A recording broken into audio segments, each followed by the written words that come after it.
At ipinaliwanag ni Jinhyo na si Myajan, ang kanyang uncle master ang pinakaiginagalang na elder sa Wudang sect.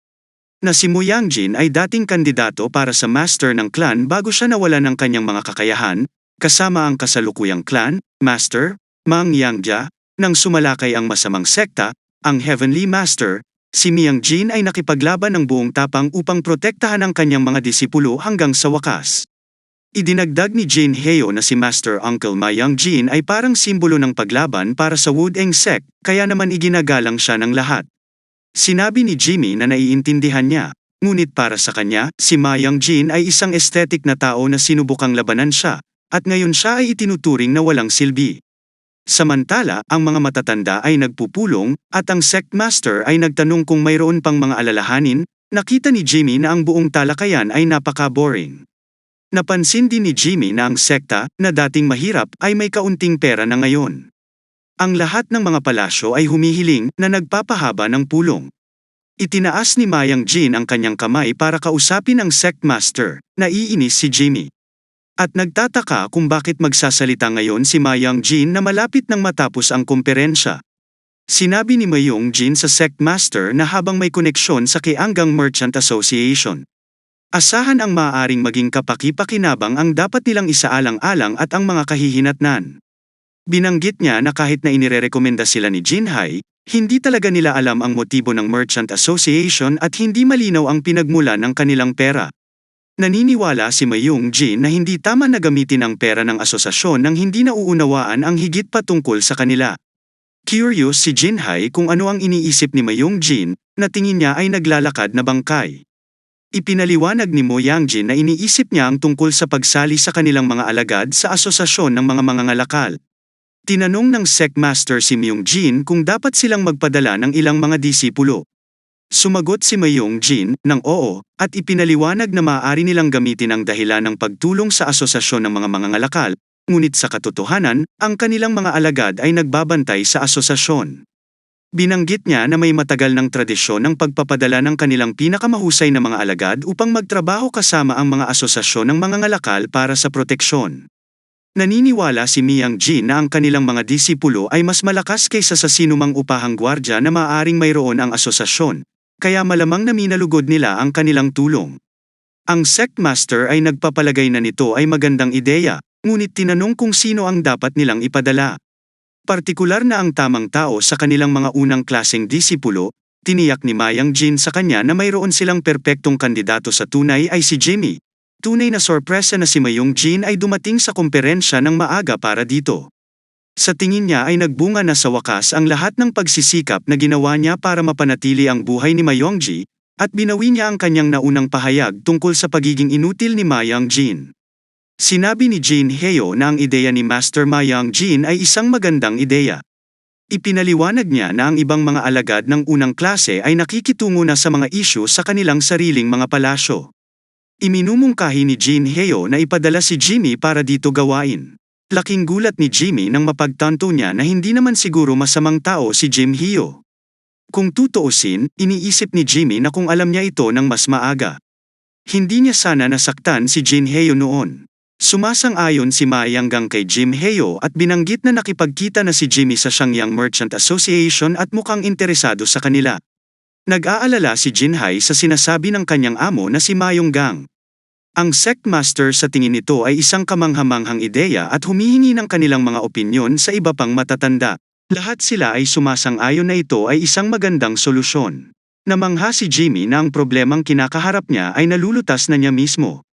Nakikita ng sect master na lahat ay sumasang-ayon sa plano na hinihiling niya kay Jimmy na gawin ang kanyang makakaya sa misyon na ito, kahit na hindi ito madali. Pagkatapos ang sect master ay sinabihan si Jimmy na bumalik sa templo ng meditation at maghanda para sa paglalakbay. Sumang-ayon si Jimmy, at napakasaya, sa pag-iisip tungkol sa kasabihan na ang pagkakaroon ng isang mahusay na pinalaki na master ay mas mahusay kaysa sa pagkakaroon ng 10 makapangyarihang clan na magkasama. Napagtanto niya kung gaano kay-toto. Napansin ni Jinhyo na masaya si Jimmy at nagagalit siya dahil parang sinusubukan ni Jimmy na makinabang sa pagkakataong iyon laban kay Jinhyo. Pinaghahandaan ito at iniisip ni Jinhyo na talagang nakakainis si Jimmy. Naghahari ito sa Enlightenment Palace. Si Jingang, isang unang klaseng disipulo ng Enlightenment Palace, ay tinanong ni Jinhai kung tatayo lang siya at manunood. Iminumungkahi ni Jinhai na dapat pag-isipan ito ni Jingang. Itinuro niya na si Jimmy ay isang lalaki na pinaparusahan dahil sa paglabag sa mga patakaran at pagpapadala sa kanya sa labas habang ito ay hindi tama. Si Jinjo, isang unang klaseng disipulo mula sa Purification Palace, ay kinikilala na si Jinhai ay may punto, ngunit binanggit din niya na ang desisyong ito ay ginawa na sa pulong ng matanda. Sinabi ni Jinhai kay Jinjo na huwag umasa ng walang taros sa desisyon mula sa pagpupulong ng matanda, dahil minsan ay nakakagawa sila ng mga pagkakamali. Sinabi ni Jinjo kay Jinhai na maging pare-pareho sa kanyang sariling mga salita. Nawala ang galit ni Jingang at sumilip sa Jinhai. Gayunpaman, pinaninindigan ni Jinhai ang kanyang punto, na sinasabi na ang bawat unang klaseng disipulo mula sa bawat palasyo ay pinili para sa isang dahilan. Lahat sila ay nagmula sa mga respetadong pamilya at piniling sumali sa Wuding Sect upang maging bahagi ng kanilang sekta.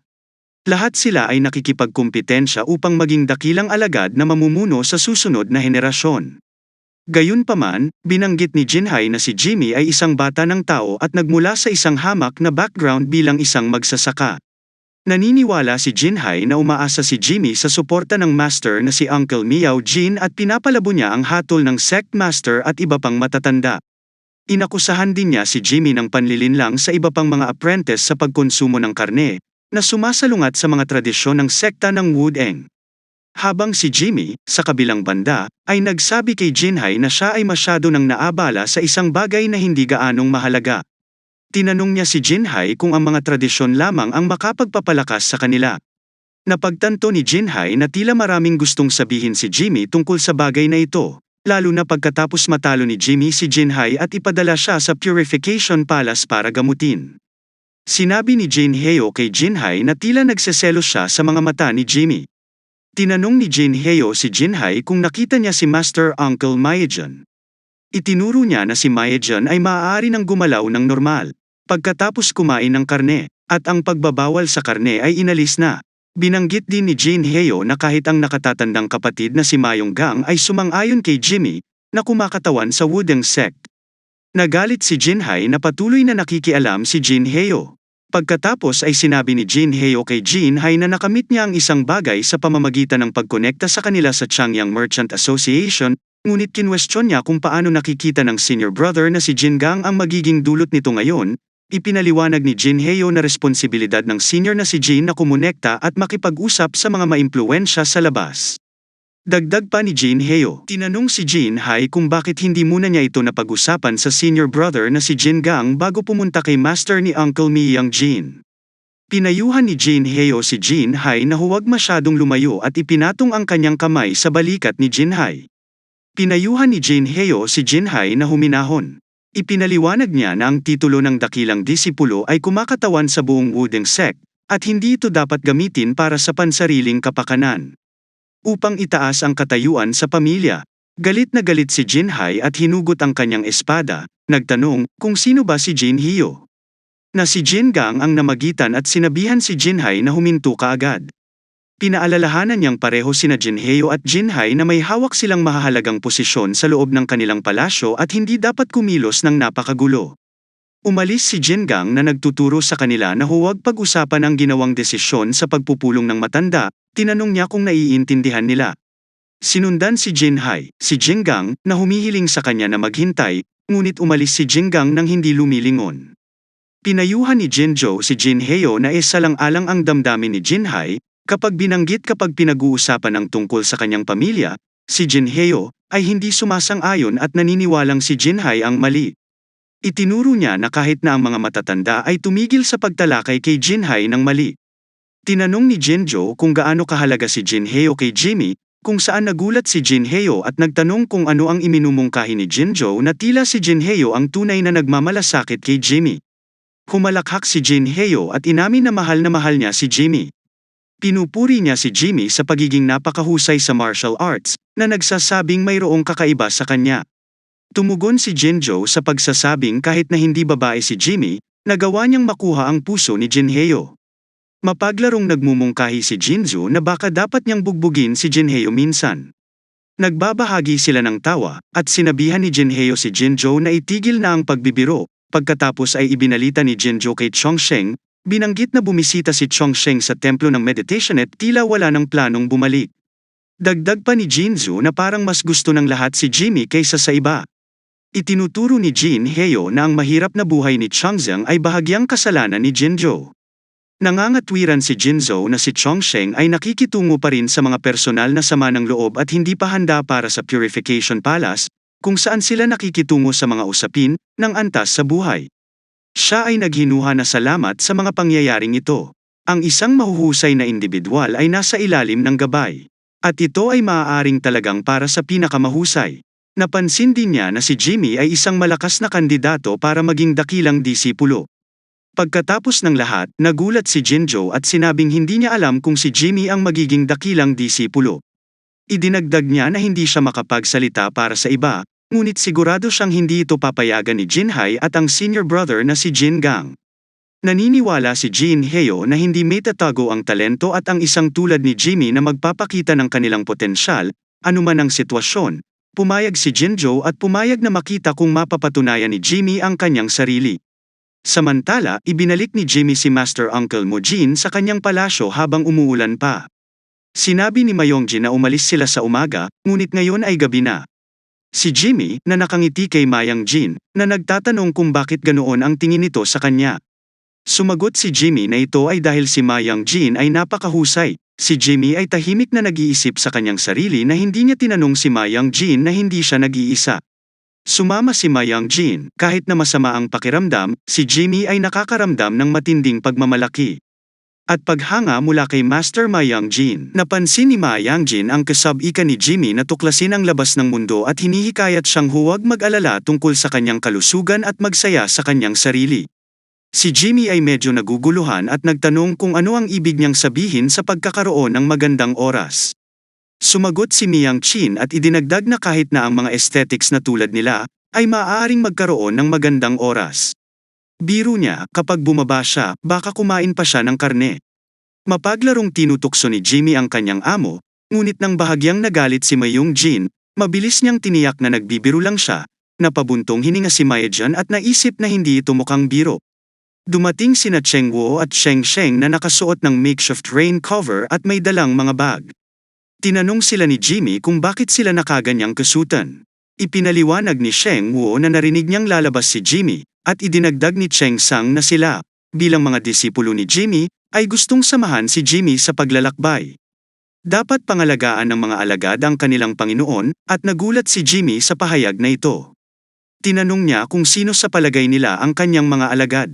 Iginiit ni Chongsheng na sila ay mga alagad ni Jimmy at binanggit na nakatanggap na sila ng pahintulot mula sa mga matatanda. Idinagdag ni Shangwo na binigyan pa sila ni Master Uncle Jinhyo ng pera at hinikayat silang magkaroon ng ligtas na paglalakbay. Naghinala si Jimmy na naglalaro si Jinhyo sa pamamagitan ng pagtatalaga sa medyo hanggal na si Changwo na samahan siya. Sinabi ni Jimmy sa kanila na hindi sila dapat pumunta at plano niyang pumili ng mga tamang kasama para sa paglalakbay, kaya dapat silang umalis. Pagkatapos ay iminungkahi ni Jimmy sa Masteres na pumasok sila sa loob at lumayo, hindi pinapansin ang mga pakiusap ni Chenggu. Samantala, sa ulan, iniisip ni Jinhai kung paano sinira ni Jimmy ang mga taon ng pagsisikap at pagpaplano para sa kanya at ang kanyang pamilya 20 taon na ang nakalilipas. Ipinadala siya ng lolo ni Jinhai na si Wu Zumiyang upang maging apprentice ng Wudang sect, na sinabi kay Jinhai na umaasa sa kanya ang kinabukasan ng pamilya Danjiang Hao. Ang lolo ni Jinhai ay nagkaroon ng seryosong pakikipag-usap sa kanya ilang taon na ang nakararaan. Dapat daw magsumikap si Jinhai para makilala ang kanilang pamilya bilang isang respetadong martial arts clan. Bago ang lolo ni Jinhai, ang pamilya Wu ay may masamang reputasyon na gumagawa ng marumi at hindi gustong mga trabaho sa likod ng mga kalye ng Danjiang. Nagawa ng lolo ni Kil Jinhai na baguhin ang landas ng kanilang pamilya sa martial arts, ngunit hindi pa sila nakakakuha ng opisyal na pagkilala bilang isang nararapat na angkan ng martial arts. Si Jinhai ay nagtrabaho ng walang kapaguran araw at gabi, na naglalayong maging isa sa Wudang sect ang nangungunang sa 7 disipulo.